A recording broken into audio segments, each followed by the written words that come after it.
কুরআনুল কারীমে এই কথাই বলা হয়েছে, ওয়াযাক্কির ফাইন্নায যিকরা তানফাউল মুমিনিন, যে নবী আলাইহিস সালামকে আদেশ করা হয়েছে যে আপনি নসিহত বা উপদেশমূলক কথা মানুষকে বলতে থাকেন।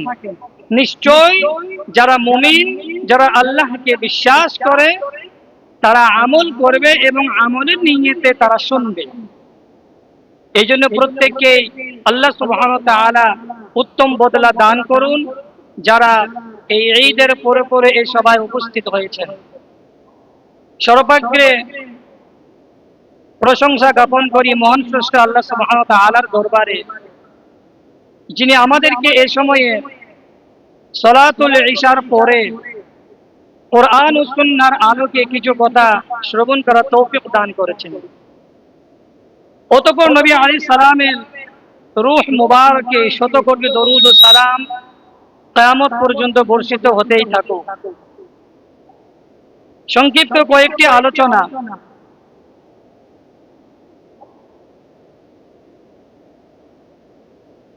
আপনার বেশ কিছুদিন যাবত এই গ্রামে আপনার একটা ফিতনা প্রত্যেকেই আমরা লক্ষ্য করেছি, এবং মাশাআল্লাহ এ পর্যন্ত এই ফিতনাকে দাবিয়ে দেওয়ার জন্য অনেক মুসল্লি, দিন প্রেমী, রসুল প্রেমী এবং ফিতনা মুক্ত সমাজ যারা চান, তারা অনেকে মাশাআল্লাহ উদ্যোগ নিয়েছেন।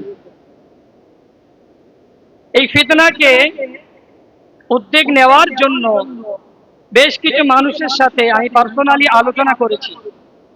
আমার পাড়াতে, মধ্যম পাড়া, পশ্চিম পাড়াতেও কিছু মানুষের কাছে একথা বলতে শুনেছি, ডাইরেক্টও বলেছেন এবং অন্যের মাধ্যমেও, যে যারা যা করছে করুক, তোমাদের অত ব্যথা কেন, তোমাদের অত জ্বালা কেন, এমন একটা কথা বলেছে, আমি শুনেছি। তো দেখুন, হযরতে মূসা আলাইহিস সালামের এক ঘটনা আমরা প্রত্যেকেই জানি, যেটা সূরা কাহফের শেষ অংশের দিকে আলোচিত হয়েছে, যে খদির আলাইহিস সালামের কাছে যখন মূসা আলাইহিস সালাম যখন গিয়েছিলেন, তো শুরুর দিকে কথা আমি বলছি না, খদির আলাইহিস সালাম যিনি দুই সমুদ্রের মধ্যবর্তী জায়গাতে তিনি থাকতেন, সূরা কাহফের আলোচনা বুখারী শরীফেও আপনার এই বিষয়ে, এই তাফসীরের আপনার ওখানেই আলোচনা এসেছে। 7 থেকে 8 বার বুখারী শরীফে এই ঘটনাটি আপনার আলোচনা হয়েছে। বিভিন্ন ক্ষেত্রে ইমাম বুখারী রাহমাতুল্লাহ আলাইহি ঘটনাটি নিয়ে এসেছেন। তো খদির আলাইহিস সালাম তিনি শুরুতে যে শর্ত লাগিয়েছিলেন মূসা আলাইহিস সালামকে, যে এই সফরে, এই ইলমের সফরে যা কিছু ঘটতে যাবে আপনি কোনো প্রশ্ন করতে পারবেন না।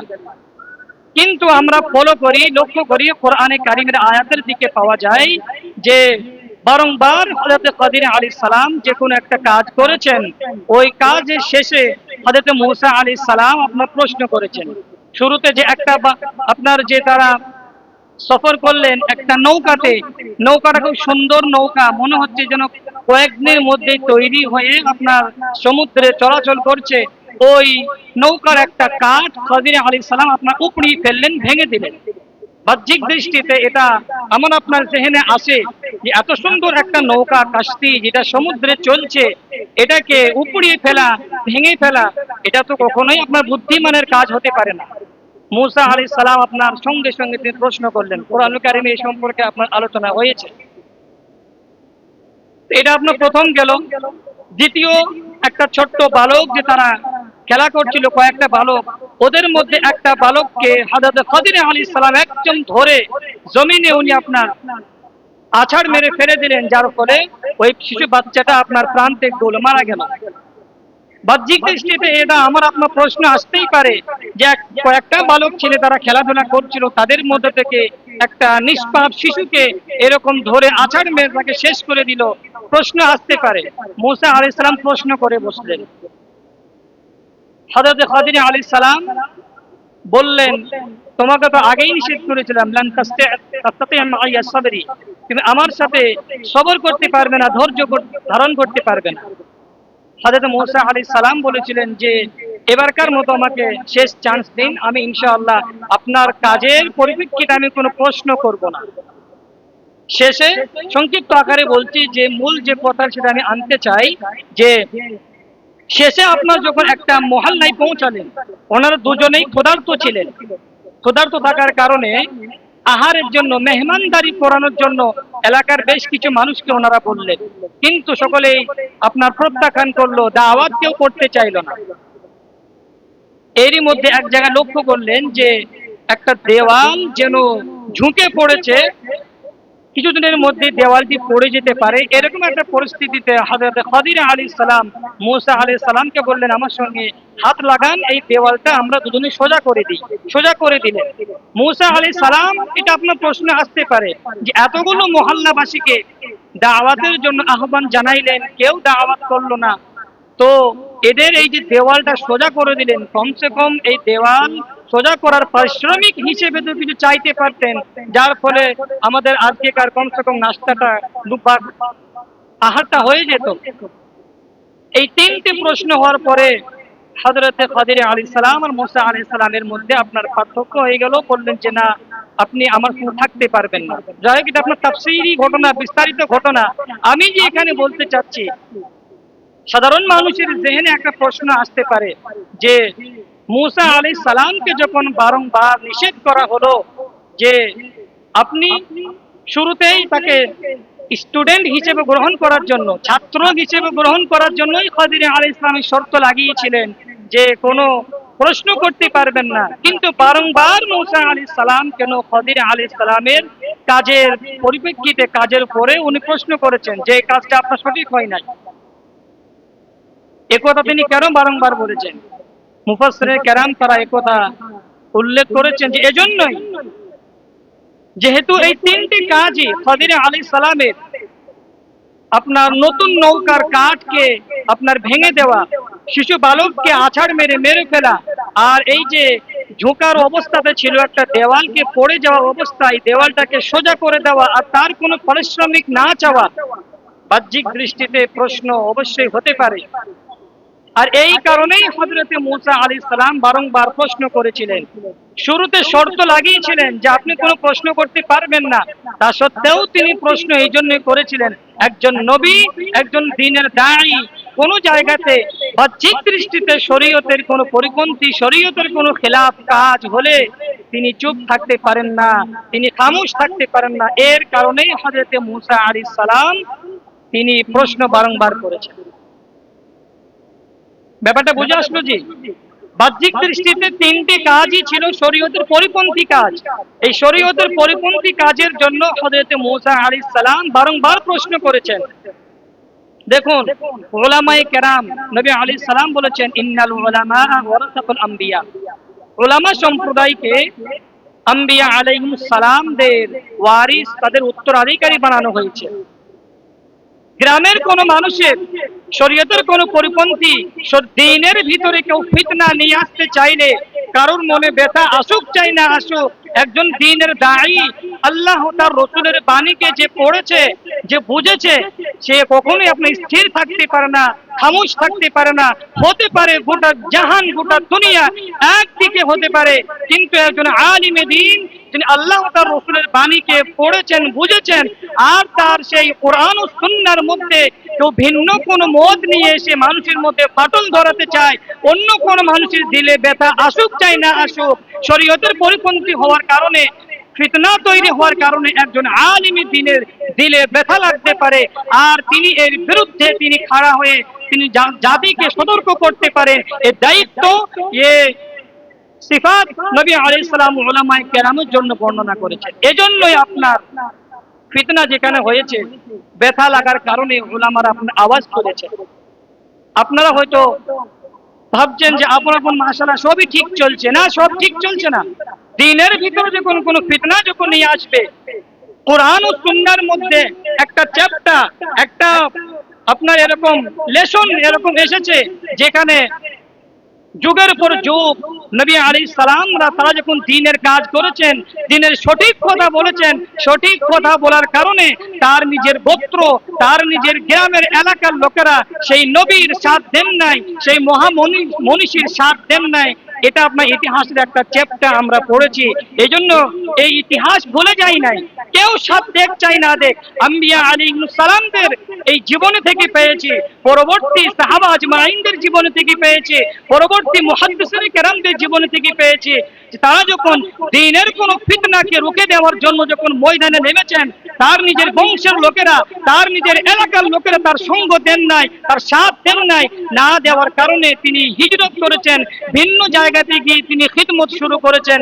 সেখানে গিয়ে আপনার দ্বীনের আলো চমকিয়েছে, গোটা বিশ্ব তাদেরকে স্মরণীয় বরণীয় করে রেখেছে। এজন্য হতাশা হয়ে যায় নাই, নিরাশা হয়ে যায় নাই। ফিতনা আসলে কেউ সঙ্গ দেবে, কেউ সঙ্গ না দেবে, এটা ইতিহাস থেকে পাওয়া যায়। আপনি ইতিহাস করে দেখুন না, কোরআন কারীমের মধ্যে দেখুন, হযরতে লূত আলাইহিস সালাম, তার স্বীয় জাতির লোকেরা তাকে মেনে নেয় নাই। হযরতে ইউনূস আলাইহিস সালামের ঘটনা আমরা কে না জানি।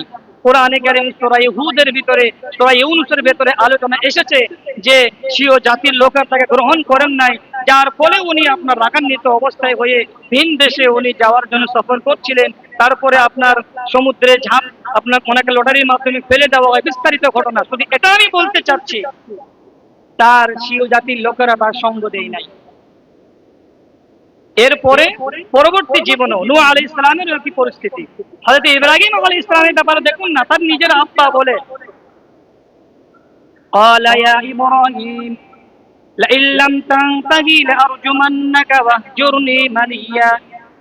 হযরত ইব্রাহিম আলাইহিস সালামের পিতা আযর, সে যখন নিজে মূর্তি পূজা নিজেও করত, আর প্রতিমা মূর্তি বানিয়ে বাজারে বিক্রি করত, একজন নবী হিসেবে তার জাতির যে দরদ তার দিলে ছিল, হযরতে ইব্রাহিম আলাইহিস সালামের দিলে তার চাইতে তার আরো বেশি ব্যথা ছিল যে তার নিজের বাড়ির ভিতরেই নিজের আব্বা তিনি নিজেই মূর্তি পূজা, তিনি নিজে প্রতিমা তিনি তৈরি করেন।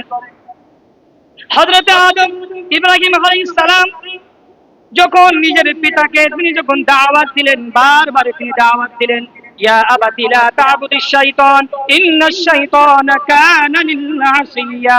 ও আমার আব্বা, আপনি দ্বীনে ইসলামকে আপনি কবুল করেন, আর আমি যে আল্লাহ সুবহানাহু ওয়া তাআলার পক্ষ থেকে আমার কাছে যে দ্বীন নাযিল করা হয়েছে, এই দ্বীনকে আপনি গ্রহণ করেন, আর শয়তানের রাস্তাকে আপনি ছেড়ে দেন। ইন্নাশ শাইতানা লিল ইনসানি আসিয়া, নিশ্চয় শয়তান মানুষের জন্য সে প্রকাশ্য দুশমন, সে শত্রু।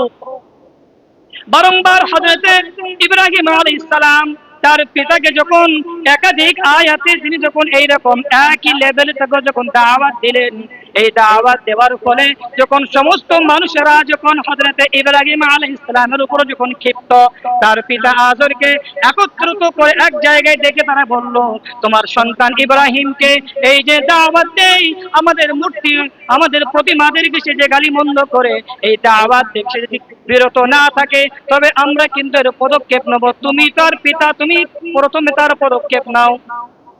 সূরা মারিয়ামের ভিতরে আলোচনা আসছে, হযরতে ইব্রাহিম আলাইহিস সালামের পিতা এই কথা বলে, ইয়া ইব্রাহিম লা ইল্লাম তানতাহি লা আরজুমান্নাকা ওয়াহজুরনি মালিয়া।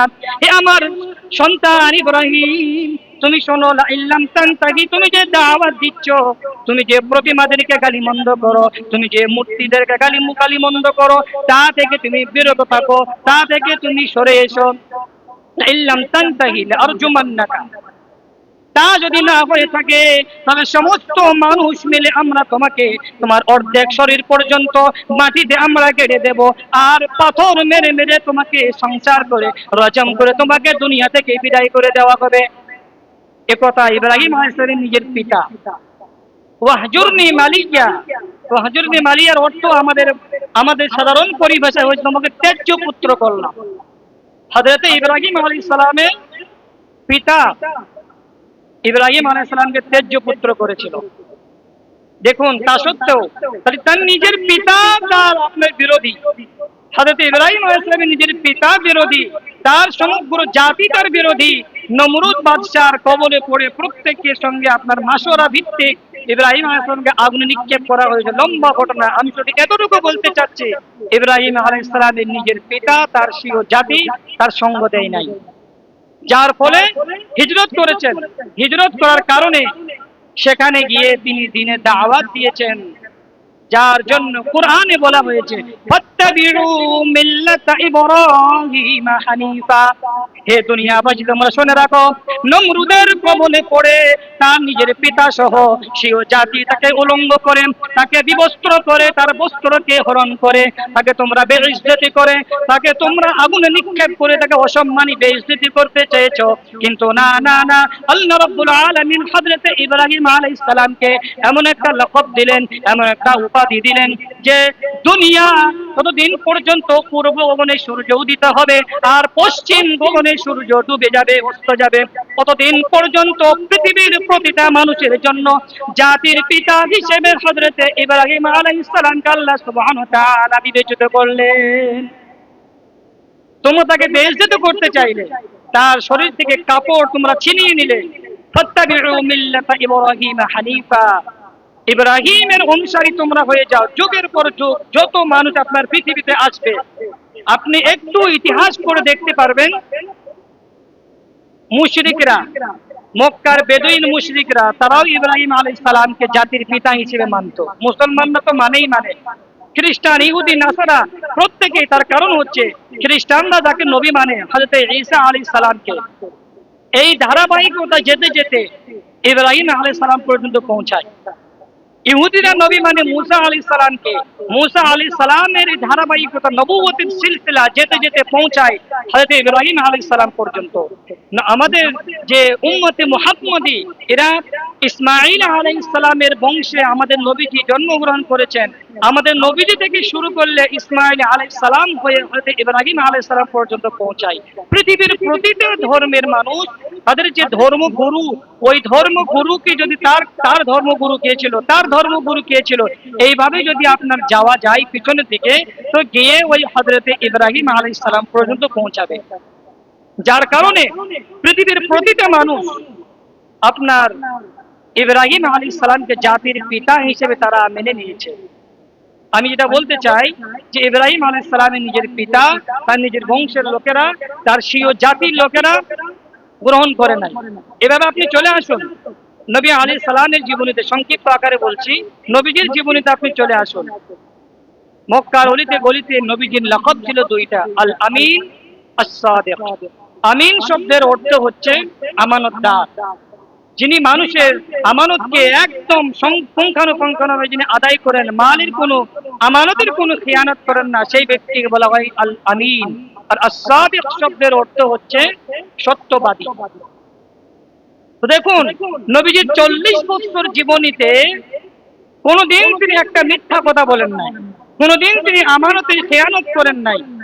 বিভিন্ন দেশ থেকে লোকেরা আপনার মক্কাতে তারা কোনো সফরে আসলে তাদের মূল্যবান সম্পদকে নবীজির কাছে তারা আমানত রেখে যেত, মক্কার লোকেরাও আমানত রাখতো।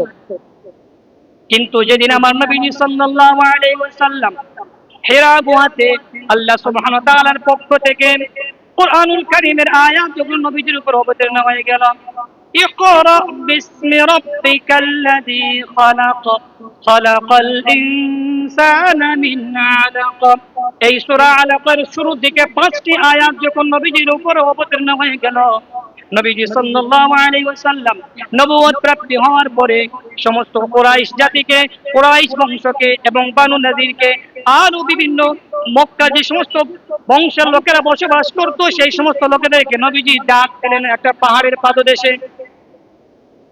প্রত্যেকে আপনার নবীজির আওয়াজ শুনে যে মুহাম্মদ যখন ডাক দিয়েছে, সে তো জীবনে কোনোদিন মিথ্যা কথা বলে নাই, সে কোনোদিন আমানতের কোনো খেয়ানত করে নাই। ওই পাহাড়ের পাদদেশে আপনার লোকের সমাগম হয়ে গেল। নবীজি সাল্লাল্লাহু আলাইহি ওয়াসাল্লাম মক্কা নগরীর প্রত্যেকটা মানুষের নাম ধরে ধরে ডাকলেন, চাচা আবু তালিবের নাম ধরে ডাকলেন, এভাবে বিভিন্ন নেতাদের, সরদারদের নাম ধরে ধরে ডেকে নবীজি বললেন, আমি যদি তোমাদেরকে এ সময়ে বলি যে এই পাহাড়ের পাদদেশে একটা সৈন্য তারা তোমাদের উপরে আক্রমণ হামলা করার জন্য তারা আসছে, তোমরা আমার কথা মেনে নেবে নাকি? মক্কার প্রতিটা মানুষ বলেছিল যে অবশ্যই, যেহেতু জীবনে আপনি কোনোদিন মিথ্যা কথা বলেন নাই, আমরা আপনার কথা অবশ্যই মেনে নেব। এটা বলার পর নবীজি বললেন, তাই যদি হয়ে থাকে, আল্লাহ সুবহানাহু ওয়া তাআলার পক্ষ থেকে আমি নবুয়ত প্রাপ্তি হয়েছি, ওই জাহান্নাম থেকে মুক্তির জন্য আমি তোমাদেরকে আহ্বান করেছি, তোমরা কালিমা লা ইলাহা ইল্লাল্লাহ পড়ে নাও, তুফলিহুন, তোমরা কামিয়াব হয়ে যাবে, সফল কাম হয়ে যাবে। নবীজির প্রাণ প্রিয় চাচা আবু লাহাব নবীজির জন্মগ্রহণের কারণে খুশিতে যে বাঁধি, যে দাসী আবু লাহাবকে খবর দিয়েছিল যে তোমার মৃত ভাই আব্দুল্লাহর পুত্র সন্তান গ্রহণ করেছে, আব্দুল্লাহর পুত্র হয়েছে, এই খুশিতে যে বাদী আবু লাহাবকে খবর দিয়েছিল, আবু লাহাব সেই বাদীকে সঙ্গে সঙ্গে আজাদ করে দিয়েছিল যে এরকম সুসংবাদ দেওয়ার জন্য আমি তোমাকে আজাদ করে দিলাম, আজ থেকে তুমি স্বাধীনভাবে জীবন যাপন করবে। সেই আবু তালিব নবীজি সাল্লাল্লাহু আলাইহি ওয়াসাল্লামের এই দিনের দাওয়াত শোনার পরে আবু লাহাব সবার আগে বলে উঠলো, তাব্বান লাকা আলিহাদা জামাআতানা ইয়া মুহাম্মদ, ও মুহাম্মদ তুমি ধ্বংস হয়ে যাও, তোমার দুই হাত ধ্বংস হয়ে যাক, তুমি কি শুধুমাত্র এই কথা বলার জন্য আমাদেরকে এই পাহাড়ের চূড়ায়, পাহাড়ের পাদদেশে আমাদেরকে দাওয়াত দিয়েছো? নবীজি বলেন, হ্যাঁ, আল্লাহর পক্ষ থেকে যে ওহী, যে বার্তা আমার কাছে নাযিল হয়েছে, সেই বার্তা পৌঁছে দেওয়ার তাগিদে আমি তোমাদেরকে এই দাওয়াত দিয়েছি। তো সর্বপ্রথম নবীজির চাচা আবু লাহাব আপনার এর বিরোধিতা করেছিল। যে নবীজির নাম ছিল আস-সাদিক, সত্যবাদী, যে নবীজির লাকাব ছিল আল আমিন, আমানতদার, সেই নবীজির দ্বীনের দাওয়াত দেওয়ার কারণে নিজের চাচা আবু তালিব নবীজির খুশি জন্মগ্রহণের সুসংবাদে বাঁধি খবর দিয়েছিল, তাকে আপনি আজাদ করে দিয়েছিল, সেই চাচা সবার আগে বিরোধিতা করে হাতে পাথর নিয়েছে। আল্লাহ সুবহানাহু ওয়া তাআলা নবীজিকে সান্ত্বনা দেওয়ার জন্য মাগরিবের নামাজের সময় অনেক সময় আপনার তেলাওয়াত হয় সূরা লাহাব, তাব্বাত ইয়াদা আবি লাহাব ওয়া তাব্বা মা আগনা আনহু মালুহু ওয়া মা কাসাব, এই সূরা আপনার অবতীর্ণ হয় নবীজির দিল জয়ের জন্য, নবীজি খুশি করার জন্য। তার অর্থ হচ্ছে আবু লাহাব সে নিজে ধ্বংস হবে, বরং সে ধ্বংস হয়ে গিয়েছে, তার দুটো হাত ধ্বংস হোক, তার স্ত্রী ধ্বংস হোক, এভাবে তার বংশের জন্য আপনার বদদোয়া আল্লাহ সুবহানাহু ওয়া তাআলা সূরা লাহাবের মধ্যে নাযিল করলেন। তো দেখুন, আমি যে সংক্ষিপ্ত আকারে যেটা বলতে চাচ্ছি, নবীজির চাচা সবার আগে আপনার বিরোধিতা করত। বুখারী শরীফে একটি লম্বা রেওয়ায়াতের শেষ অংশে আবু জেহেলের একটি কথা পাওয়া যায়। আবু জেহেল বলে যে সে তার সমস্ত দলবলকে বলে, মুহাম্মদ যেটা বলে সত্য, কিন্তু মুহাম্মাদের কথা মেনে নিলে আমাদের সরদারি থাকবে না, আমাদের মাতব্বরি চলবে না, এই জন্য মুহাম্মাদের কথা আমরা মানতে পারি না। আবু জাহিল নিজে কথা স্বীকার করত যে মুহাম্মদ নবী আলাইহিস সালাম সে খোদা প্রদত্ত যে কথা বলে থাকে, বাস্তবে কি এটা কোনো মানুষের কোনো কথা নয়, মানুষের কোনো কালাম নয়, এটা খোদা প্রদত্ত কোনো ওহী বা কোনো বার্তা। কিন্তু এ কথা মেনে নিলে মুহাম্মদ সবার শিরে চলে যাবে, সবার মাথার মুকুট হয়ে যাবে, আর আমাদেরকেও মাতব্বরি মানবে না, এই জন্য মেনে নিতে পারি না। বুখারী শরীফে একটি লম্বা রিওয়ায়াতে আবু জাহিলের এ কথা আপনার আলোচনা এসেছে। কি বুঝলেন? নবীজি তিনি যেটা বলতেন অবশ্যই সত্য, কিন্তু মাতব্বরি চলবে না, আমাদের সিয়াদত চলবে না, আমাদের মোড়লিগিরি চলবে না, যার কারণে মুহাম্মাদের কথা মানা যাবে না। এটা আবু জাহিলের কথা।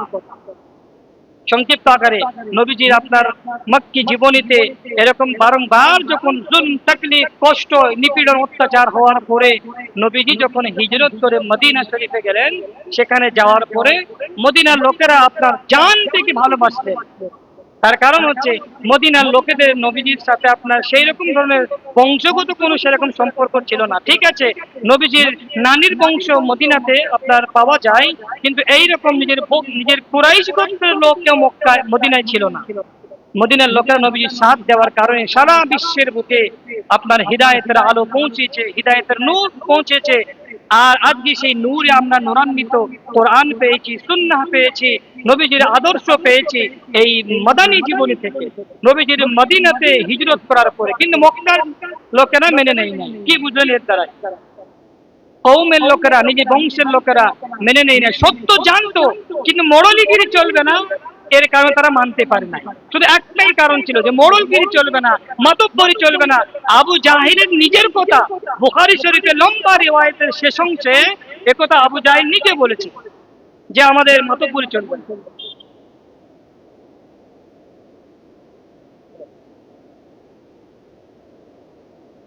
তো এজন্য মেরে মুহতারাম, যুগের পর যুগ আমরা ইতিহাস থেকে পাই যে আম্বিয়া আলাইহিস সালামদের তাদের বংশের লোকেরা আপনার সেরকম মর্যাদা না দেওয়ার কারণে তারা তাদের মর্যাদা কিন্তু রুখে থাকে নাই।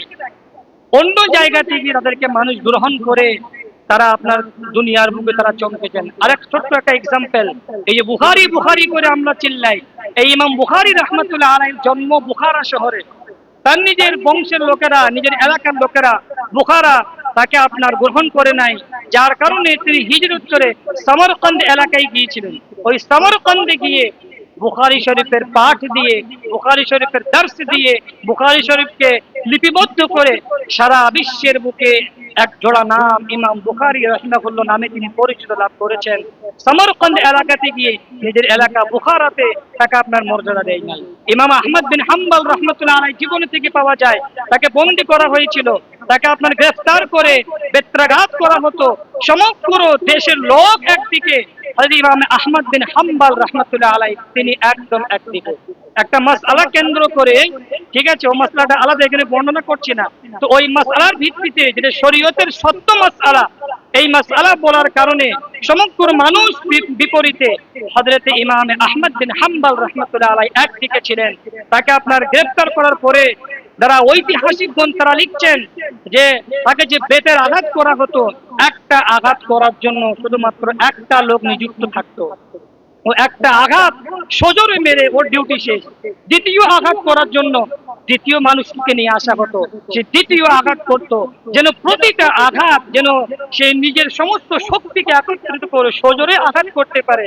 যতটা এরকম বেত্রাঘাত করা হতো অতগুলো মানুষ তারা আপনার নিযুক্ত করত।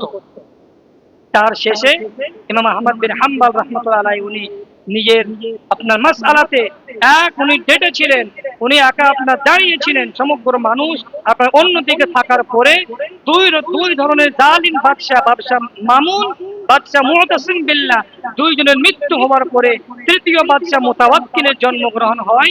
ওই বাদশার আমলে ইমাম আহমদ বিন হাম্বলকে সম্মানিত করা হয়, তাকে আপনার মর্যাদা দেওয়া হয়। যাই হোক মেরে মুহতারাম, ঘটনা আপনার যে হাদিসটি পড়েছিলাম আপনার বলার সময় নেই।